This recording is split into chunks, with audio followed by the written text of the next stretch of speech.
Hello everyone. Let me introduce myself. My name is Belfaya Subroto with student number 15. This time I will present my presentation. The topic is why sexual education is important. So let's check it out. Okay, before we go to the main material about why sexual education is important, I will show you 3 facts that happen in Indonesia, and this fact is also the reason why I chose this topic. The first, based on the survey of Badan Kependudukan dan Keluarga Berencana in 2010, find this 51% teenager in big cities in Indonesia lost their virginity, and this percentage is around 13 until 18 years old. Hamil di umur 13 tahun di saat dirinya masih kelas 5 SD dan akhirnya terpaksa putus sekolah dan datangnya sudah dengan kehamilan 37 minggu, artinya udah 9 bulan, disertai keluhan utamanya adalah nyeri-nyeri di bagian perut dan nyeri-nyeri di kemaluan sampai sulit sekali berjalan. Ternyata ada kutil kelamin alias kondiloma acuminata. Penyebabnya apa? Virus HPV. Karena apa? Ganti-ganti pasangan, pacaran-pacaran. Dari umur berapa pacarannya? Yang mengagetkan dan cukup menyedihkan ya adalah ketika dia bilang dari mulai kelas 3 SD, dok, saya sudah pacaran dan sudah beraktivitas seksual. The second fact, based on the Komisi Perlindungan Anak Indonesia or KPAI, find that 97% of teenagers have watched porn, 93.7% of teenagers in Indonesia have had kissing, petting, and oral sex, and 62.7% of junior high school teenagers are no longer virgins, and the last is 21.2% of vocational school teenagers have had abortion. And the third fact in Indonesia, it is happened in our area, in Solo. In new cases, HIV or AIDS in Solo increased 68.5%, and the residents should be ignored about it.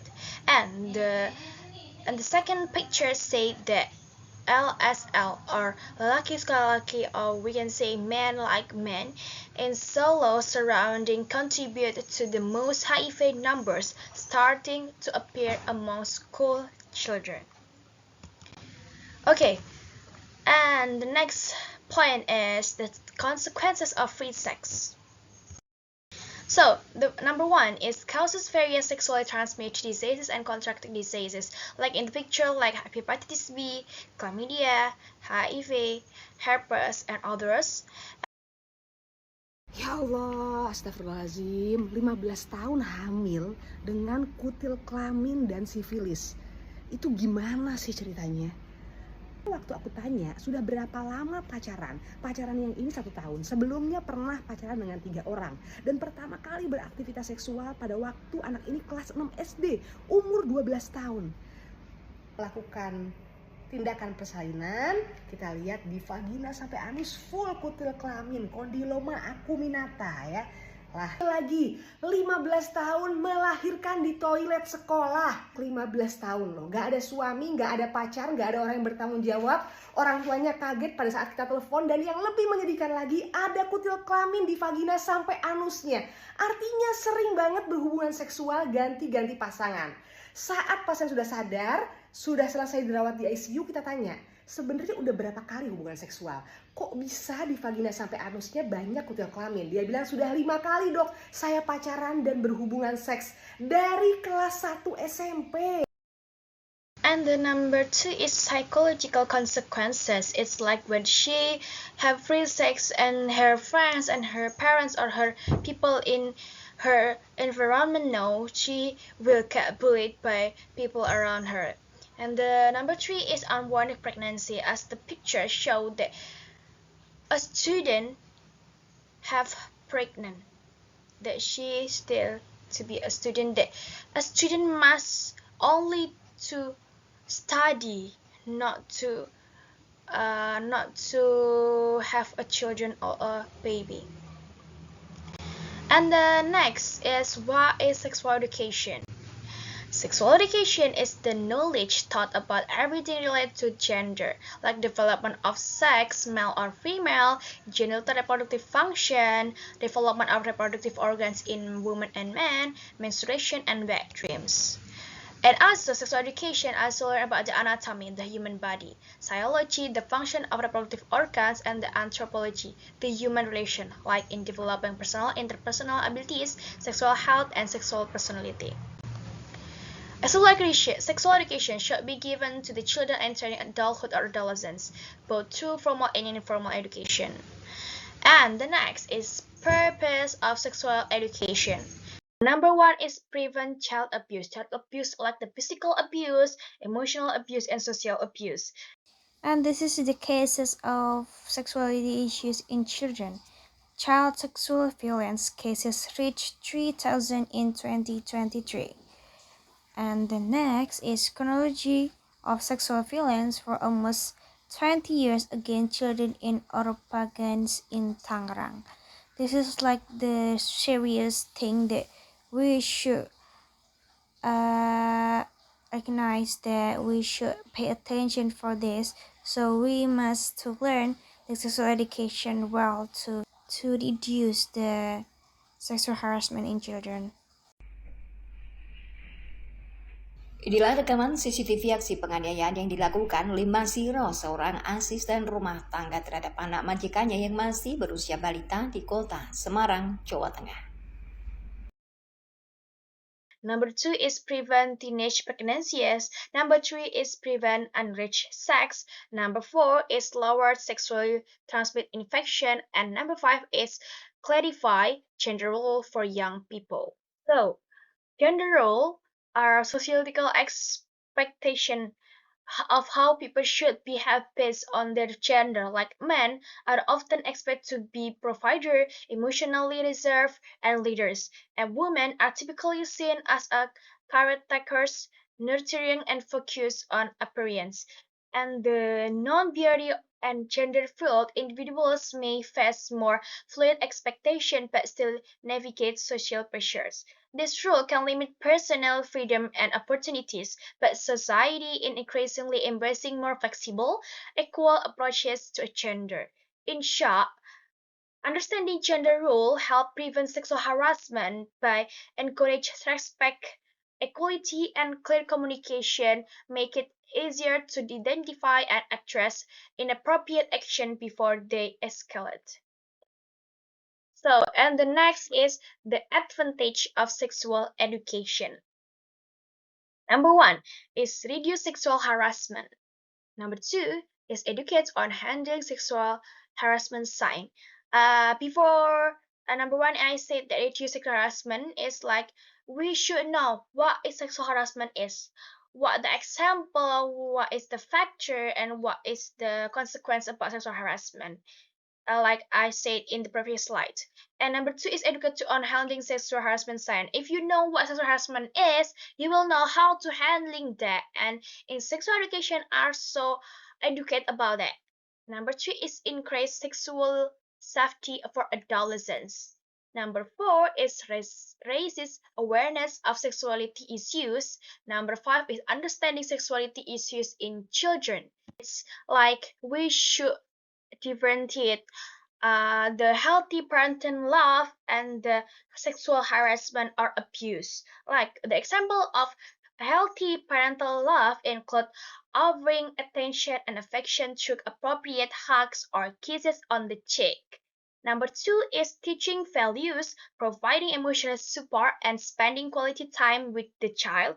Number three is ensuring the child's safety, meeting their physical and emotional needs, and offering guidance. And the example of sexual harassment or abuse between a parent and child include number one is inappropriate touching of a child's body, such as in the chest or genitals with a sexual intent. Number two is forcing the child to witness or engage in sexual behavior.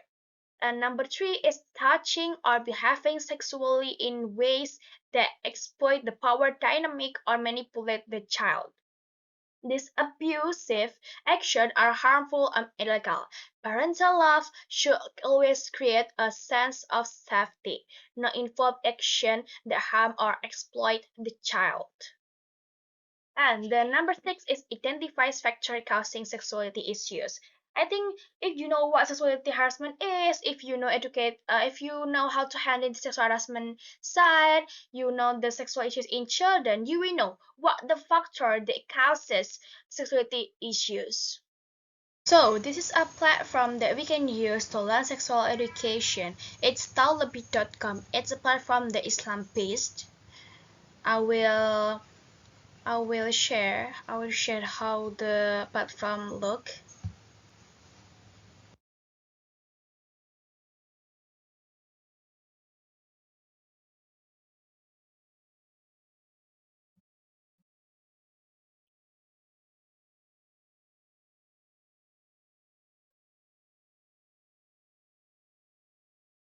So a lot of people that use this platform.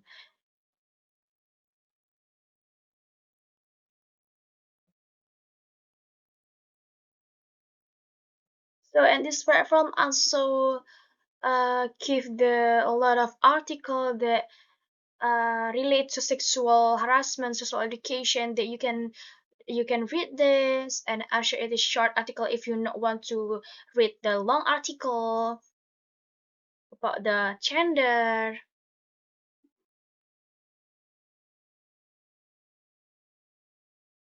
Maybe this platform also have an event, but in this time there's no event.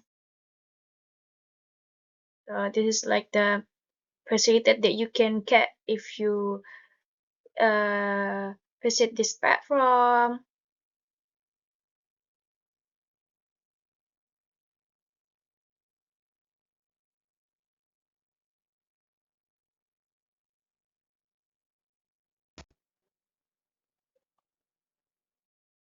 And the next is taboo.id in Instagram.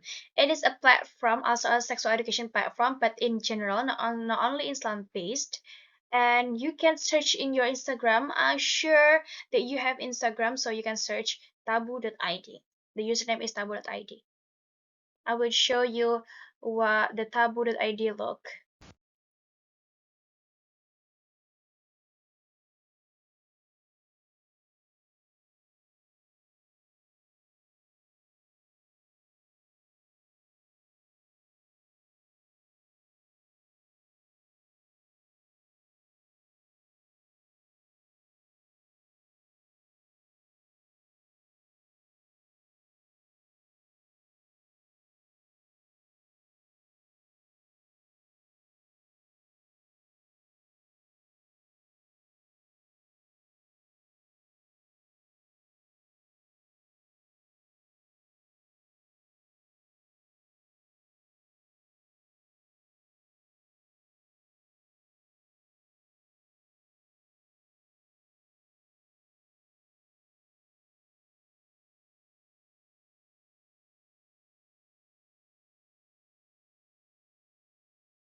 And the next is the conclusion of this presentation. Number one is sexual education has an important role in children's and adolescents' knowledge of what sex is. Number two is the disadvantage of sexual education is has effect on the life around the cast. Number three is can reduce the high number of negative things related to sex in children and adolescents. And whatever your background, you still need a sexual education. So this is the quote for this presentation. It doesn't matter what other people think at school, you are yourself. Don't let anyone take it away from you.